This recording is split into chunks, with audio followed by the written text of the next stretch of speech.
تو کہنے لگی آپ کیا کھائیں گے؟ تو میں نے کہا نہ میں کھاؤں گا نہ تو کھائے گی، مہمان جو نبی پاک کا ہے۔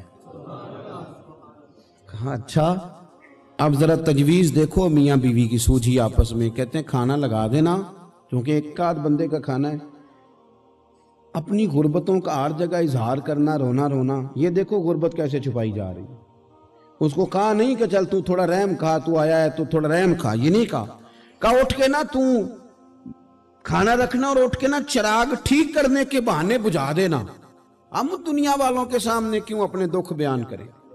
ہم جو کہیں گے رب رسول کی بارگاہ میں کہیں گے۔ تو نا چراغ ٹھیک کرنے کے بہانے، اہلیہ اٹھی، کھانا دینے کے بعد چراغ ٹھیک کرنے کے بہانے بجھا دیا۔ خامد بھی ہاتھ چلاتے رہے، بیوی کبھی برتن رکھتی کبھی اٹھاتی، پتہ چلے کہ کھانا کھا رہے ہیں، کھانا کھایا جا رہا ہے۔ کہتے ہیں مہمان پیٹ بھر کے کھانا کھا گیا۔ یہ کام ہوا رات کے اندھیرے میں، اس وقت ہوا جب چراغ بھی بند تھا، اس وقت ہوا جب کوئی دیکھنے والا نہیں تھا، کسی پڑوسی کو بھی خبر نہیں تھی۔ فرماتے ہیں صبح کے اجالے میں اس مہمان کو لے کے مسجد نبوی میں نے قدم رکھا تو نبی کریم نے فرمایا رات جو تم نے کام کیا ہے نا اسے دیکھ کے میرا رب بڑا مسکرایا ہے، اللہ بڑا مسکرایا ہے۔ اللہ تر دامنی پہ شیخ ہماری نہ جائیے، ہم دامن نہ چھوڑ دیں تو فرشتے وضو کریں۔ یہ شان ہے صحابہ کی۔ نبی کریم علیہ السلام نے فرمایا رب رات مسکرایا تیرا یہ انداز دیکھ کے، اور اس نے قرآن نازل کیا وَيُؤْثِرُونَ عَلَىٰ أَنفُسِهِمْ وَلَوْ كَانَ بِهِمْ خَصَاصَةٌ۔ کچھ لوگ وہ ہیں جنہیں بڑی بھی ضرورت ہو تو دوسروں پر اثار کر دیتے ہیں۔